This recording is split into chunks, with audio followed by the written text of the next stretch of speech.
Bali. Oh. Langsung ke Jambi. Nggak jalan-jalan dulu? Enggak, Jambi besok. Oh. Acara di Jambi. Oh, nginapnya di mana? Di sini, di Arya Duta. Oh, Arya Duta. Dekat. Salim sama. Salim juga kalau kakak Naja. Nah, itu kakak Naja nih. Ini Insya Allah ketemu lagi. Datang lagi ke Makassar. Insya Allah. Tunggu Bu. Mewawancarai salah seorang anak kecil usianya kira-kira sekitar 11 tahun di Mesir itu. Dia tanya, orang buta Bu. Nah, terus dia tanya, kalau kamu berdoa, apa doa kamu? Kenapa kamu ini kan penghafal Quran? Apakah kamu tidak pernah meminta kepada Allah agar Allah memberikan kamu penglihatan? Kan orangnya buta Ustaz. Kemudian anak ini menjawab dengan jawaban yang membuat Syekh Fahad Al-Kandari menangis Ustaz.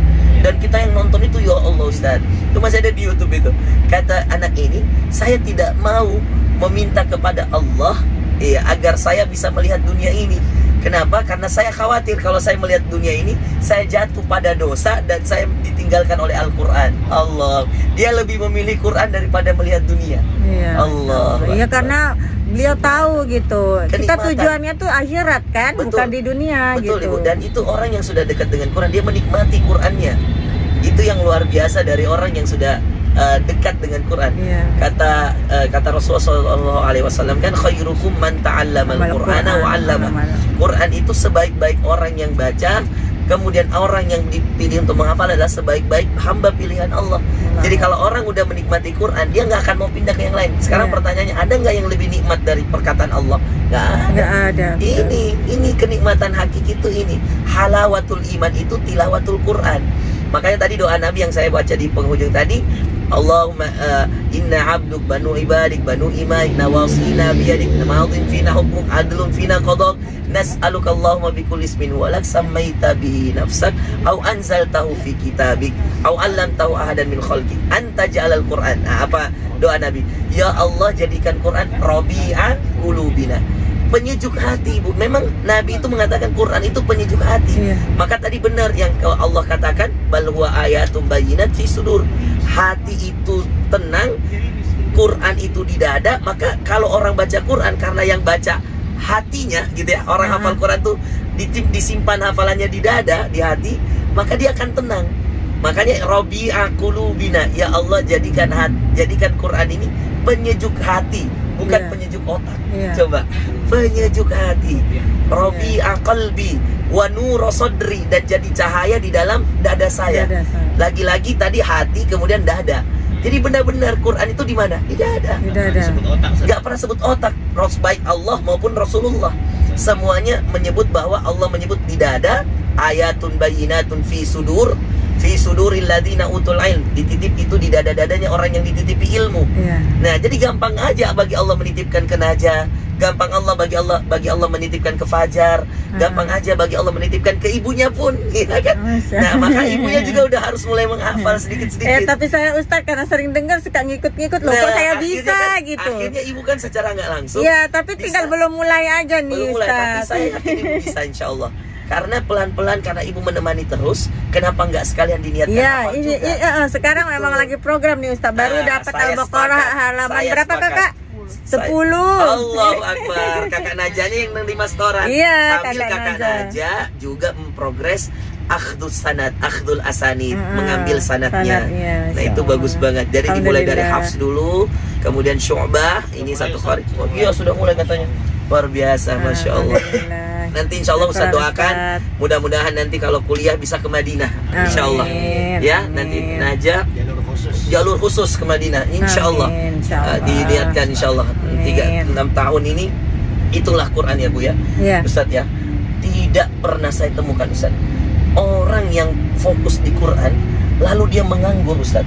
Baik setelah kemudian masih kecil, sudah dewasa, nggak ada yang nganggur ya. Bahkan ada Ustadz itu, Ustadz Mujiadi, pulang-pulang setelah hafal Quran disuruh pilih 3 cewek cantik, anak kiai yang punya pondok. Pilih mana? Yang di mana ini? Jakarta. Yang dari mana? Yang dari Lombok. Masya Allah. Bukan yang dari Sudan, bukan? Bukan. Sudan. Dia lulus Sudan. Suruh pilih dia Ustadz. Waktu di Sudan saya ada itu. Dia saya S3 dia. Iya, Sudan dia. Iya. Iya, Ustadz Mujiadi itu di Jakarta ya benar. Sama ya tahu saya. Makanya dia bilang, ya Allah bunda saya kaget katanya waktu ngisi kajian di pondok itu tiba-tiba pimpinan pondok itu, saya punya anak perempuan 3 hafal Quran semua, pilih yang mana maunya. Allahu Akbar.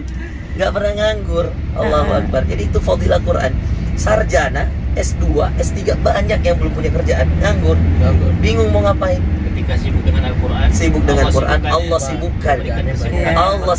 Allah buat orang-orang cari dia. Iya, betul. Allah buat orang-orang. Ibu coba diem-diem aja di rumah. Pasti handphone bunyi, ada yang nanya, Ustaz, Ibu Najab, Anda ini ada aja. Coba. Orang sekeliling juga kena juga. Coba, pasti keberkahan. Karena Quran itu keberkahan. Quran itu barakah bukan hanya dalam diri tapi untuk seluruh haulah, sekitarnya itu kena semua. Saya Allah membayangkan itu, masya Allah. Najah, Fajar itu bisa menginspirasi bukan hanya Indonesia tapi dunia. Melihatkan bahwa masya Allah, tabarakallah, dengan izin Allah atas taufik dari Allah, ini betul-betul mukjizat gitu loh. Kan banyak sekarang remaja-remaja itu kan jauh dari Quran karena apa? Masih belum yakin bahwa Quran ini mukjizat. Iya betul, itu kan, Ustaz. Belum yakin, wah saya nggak bisa, nggak pernah ngaji katanya kan. Dia setelah itu dia juga syifa, Ibu. Jadi Najah ini secara fisik kayak gini, tapi dia lebih sehat dari orang sehat. Betul Ustaz, betul. Paham nggak maksud saya? Kuat dia sehat. Saya boleh izin ya, ini penting nih. Ini kalimat Allah mengatakan wa nunazzilu minal Qur'ani ma huwa syifa. Syifa wa rahmah. Jadi kami jadikan Quran ini kesembuhan. Syifa itu ada 4 macam makna. 1 kesembuhan, 2 obat, 2 kesehatan. Jadi sembuh, obat, sehat. Ada yang satu lagi. Ini yang paling nikmat, ketenangan. Syifa itu tenang. Makanya segala sesuatu anta syafi, Allah yang menyembuhkan. Orang kan kalau sehat tenang, betul nggak? Nah, kenapa saya bilang tadi Najah ini masya Allah tabarakallah, masya Allah tabarakallah, meskipun begini fisiknya, dia lebih sehat dari orang sehat. Tahu kenapa? Karena banyak orang sehat yang tidak dapat itu tadi, tidak sembuh, tidak, mohon maaf, tidak tenang, tidak sehat, meskipun sehat jasmaninya, tidak sehat hatinya, sehingga akhirnya susah tidurnya, gelisah, pikiran, was-was, iri, hakat, penyakit hati, ya kan? Ada ghibthah, ada hasad, ada masya Allah penyakit-penyakit yang susah hilang dari manusia. Jadi nggak tenang jadinya. Makanya wa nunazzilu minal, betul, shadaqallah, Allah maha benar. Wa nunazzilu minal Qur'ani ma huwa syifa wa rahmah. Selain syifa, dia rahmah, bentuk kasih sayang Allah lah itu Quran. Mau nggak kalian disayang Allah? Kalau mau disayang Allah, jangan jauh-jauh dari Quran. Iya betul. Allahu Akbar. Nggak perlu ke yang lain-lain. Kayak kita ini public figure sudah harus wajib banget membentengi diri ya Ustaz. Membentengi diri dengan azkarus sabah wal masa, dengan zikir pagi petang. Pagi petang ya. Karena Adinda Najah ini masya Allah tabarakallah, apa yang Allah titipkan ke beliau ini perlu kita jaga dengan cara membentengi diri itu tadi. Ustaz. Kemudian yang kedua itu tadi Ibu, masya Allah, anak Adinda Najah harus kita terus berusaha membuat Adinda Najah untuk tidak muncul dalam dirinya rasa al-kibar, rasa sombong, rasa lebih baik dari orang. Nah, itu yang harus kemudian selalu kita tanamkan dalam Adinda Najah, bahwa yang hebat Allah, yang hebat Allah, yang bisa membuat seperti ini Allah. Kembalikan kepada Allah, masya Allah tabarakallah. Kemudian yang terakhir selalu kita doakan, karena namanya nikmat itu adalah ujian juga. Makanya selalu kalau ada yang mengatakan kok bisa kayak gini, ada doa Nabi Sulaiman, hadza min fadli rabbi. Nah, itu kalimat yang bagus banget Ibu. Kalau Ibu ditanya kok bisa kayak gini, hadza min fadli rabbi. Itu Nabi Sulaiman mengatakan ketika ditanya kok bisa kamu bisa begini, punya pasukan hebat, punya, kata Nabi Sulaiman hadza min fadli rabbi. Nah, ini adalah titipan Allah, karunia dari Allah. Nah, itu untuk mencegah juga supaya kita tidak menyandarkan kehebatan itu pada kita. Karena kalau itu disandarkan kepada diri manusia, maka Allah biasanya marah.